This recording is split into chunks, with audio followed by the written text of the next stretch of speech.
Hey there, Pythonic accountant here. Today we're going to take a look at a really exciting new tool that is available from OpenAI. It's the ChatGPT Atlas browser. Now this thing is pretty sick from what I can tell so far. It's only available on Mac right now, but I'm guessing it will be available on Windows machines soon. So let's take a look at what this looks like. So it actually looks very similar to other browsers where you have these tabs up top, and I'll show you in a minute how we're going to use those. But it starts out with a regular looking chat GPT interface, at least at first, with a little bit of flair here. And you can even select which model you want to use. And I usually like doing the auto model, so it picks for me.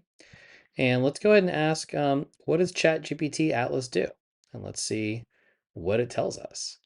So ChatGPT Atlas is the desktop version of ChatGPT that's also a web browser, so you can chat and browse. The core idea is ChatGPT lives inside a real browser environment, which is really great. Gives you integrated web browsing, file and document context, which is that's standard with ChatGPT. Task automation, that's cool. Live web access. So unlike ChatGPT in a plain browser tab, Atlas has built-in real-time web search via the web tool and agent mode. This is the really cool one that I'm excited to try out, where we can actually have it edit web pages. Some example use cases, it says review this Google sheet and flag anomalies, find today's accounting tech headlines, open my calendar and summarize tomorrow's meetings. Very exciting. So let's go ahead and try this out. This is kind of a fun one. So I am going to Asheville at some point soon, and I would love to see what kind of vegan and vegetarian options they have. Particularly also interested in what kind of gluten and soy-free options there are there because I can't eat those. So what I'm going to do is I'm going to go over here on the right and I've got, I clicked the button Ask ChatGPT, which opened up the ChatGPT pane on the right. I'm going to click Agent Mode because that's really important so it can actually make edits on the page. Now I'm going to say, please do some research.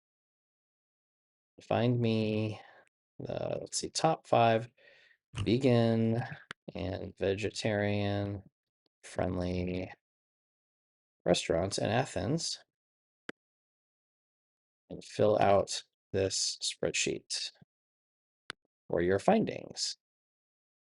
And let's see if it's able to do this. So really cool. It makes it really clear that it's taken over the browser. It's got this kind of like floating hovering mouse here and telling me what it's doing while it's doing it. And you may have noticed at the bottom, there was also a little indicator saying, oh, hey, you can, stop and take control if you want. So I'm not sure why it has stopped here. It says, I'm considering the best ways to gather results. My goal is to find reliable information, so I'll need to consider the most trusted sources to complete the spreadsheet efficiently. Let's start with that. But it didn't actually do anything. So I'm going to try to prompt it again and say, okay, sounds good. Go for it. I don't know if there was something I accidentally clicked that stopped it, so I'm not going to move my mouse around this time. Let's see how it goes. And so I'm not going to hit stop. I'm not going to hit take control. Okay, so good. It looks like it is now doing its own web searches. We may even find it will potentially open some of the browser tabs at the top when it's finding some of its results, but it also might just be opening in the background. As you can see, it says opening multiple web pages and it lists the web pages or web searches that it's opening. And why is it looking in Athens? Oh, did I tell it Athens by mistake? That's hilarious. I meant Asheville. Well, let's just let it do its thing. We'll see what happens. It will be interesting to see if it realizes my mistake, where in the name of the sheet it says Athens, but in my chat I said Asheville. Or sorry, it says Asheville up here, but in my chat I said Athens. So let's see what it does. We might have a nice sheet of there you go. Yep, we got Athens, Greece, vegan and vegetarian friendly food. So what I'm going to do is wait and see when it finishes, and then I'll correct it. Let's see what it does.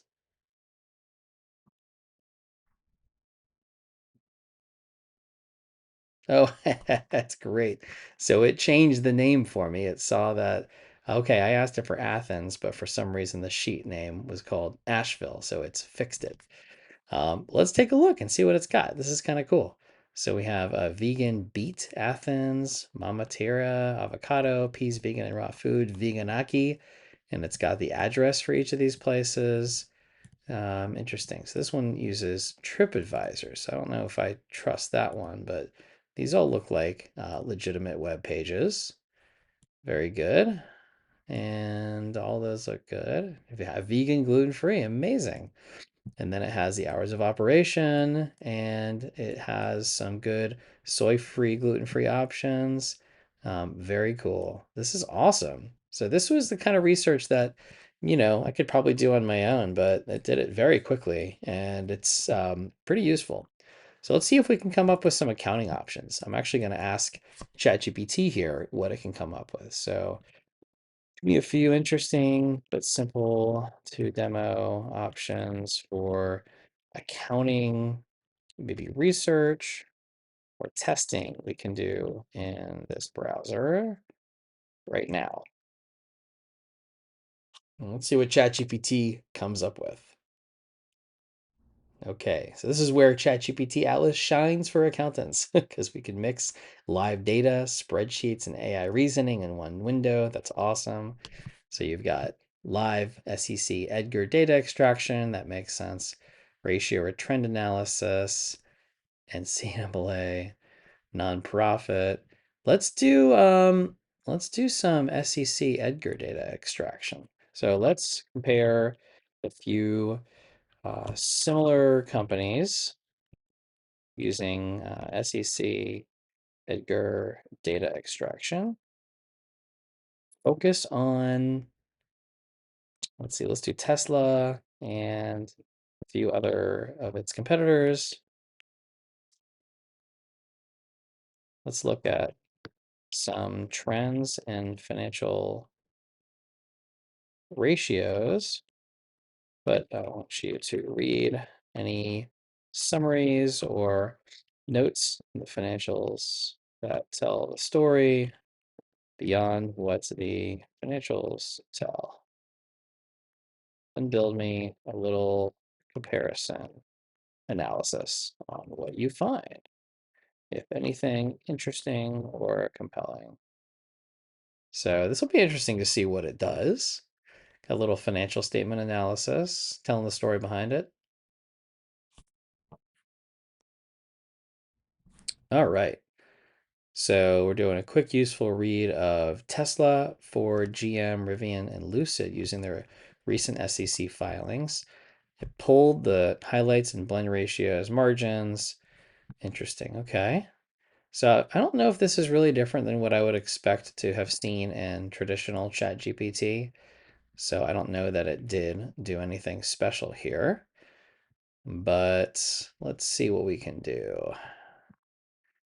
Build a side-by-side table directly from the 10Ks, extract those figures.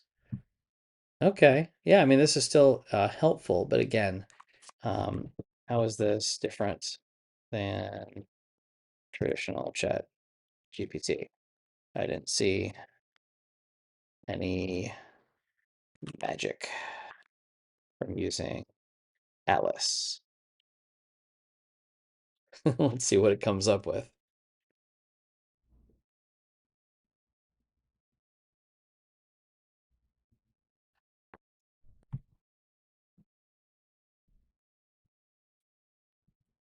So the Tesla demo looked normal because they used the web search tool, but we didn't see it open up.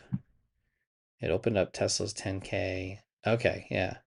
Let's do this again, but open up each of the 10Ks in this window and show me you browsing to view and extract information from the 10Ks. Can you do that? And again, I might need to turn on agent mode for it to do this the way that we're expecting, like we saw with the spreadsheet, because right now I don't think it's in agent mode. Okay, there we go. This might do it. So I'm gonna say continue. And let's see what happens.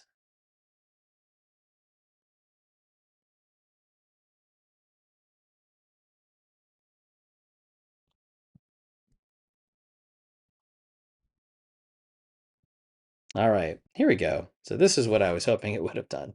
So now it's actually searching for these different filings, and it's got this cool, magical, beautiful background happening. This definitely feels like more magic than the first time.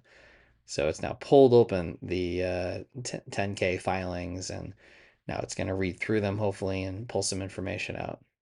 Yeah, demonstrating navigation and extraction. I feel like some of this is just for show. Like it can easily just pull this information in the back end and do what it wants with it, but still pretty cool.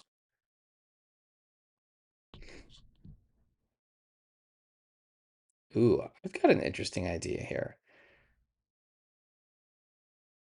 So I'm going to pause this one because I feel like this is just for show, but I appreciate what it's doing. It's very cool.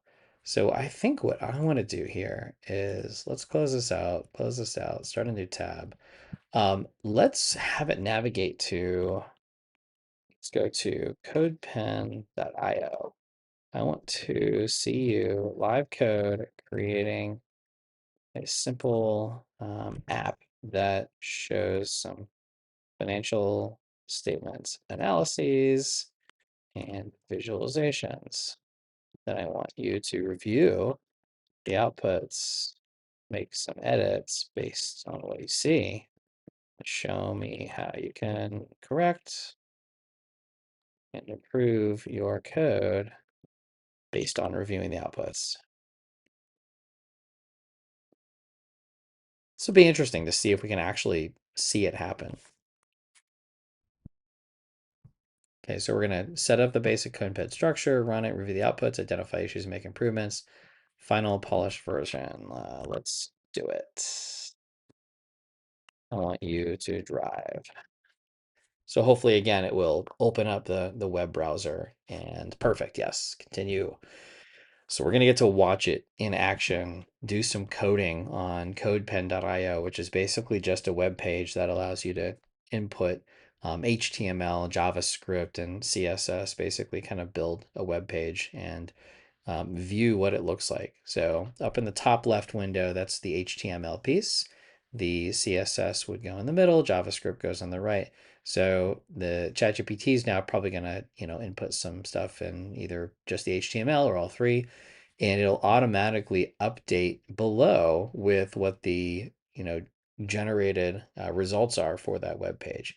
And so, oh man, that's awesome. So I went ahead and created the HTML, the CSS, and we'll see if it creates any JavaScript. But this will be really interesting to see it, iterate upon itself here, making some decisions, hopefully.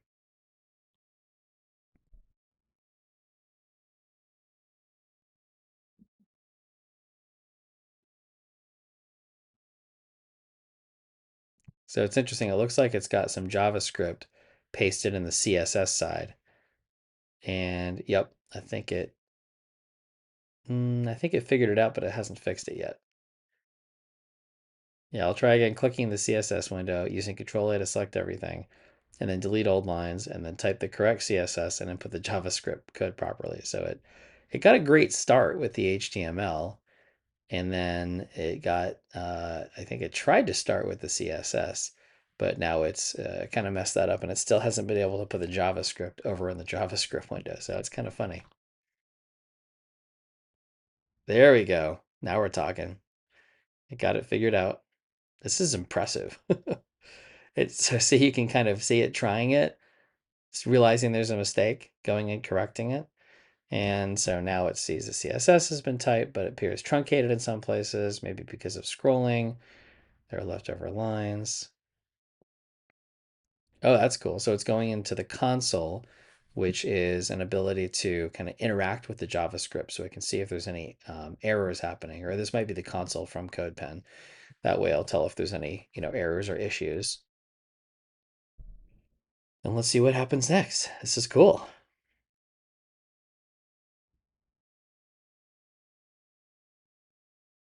Come on, ChatGPT, what you got next? All right, so it's making some edits. Ooh, that's looking cool. I mean, it's very simple. The funny thing is there's no, I guess we're not seeing the rest of the page because the window that's available to view is pretty small. And so there may be some visualizations happening below that we can't see because this little window here is pretty small. Not sure if it's going to figure that out or not, but I guess we'll find out.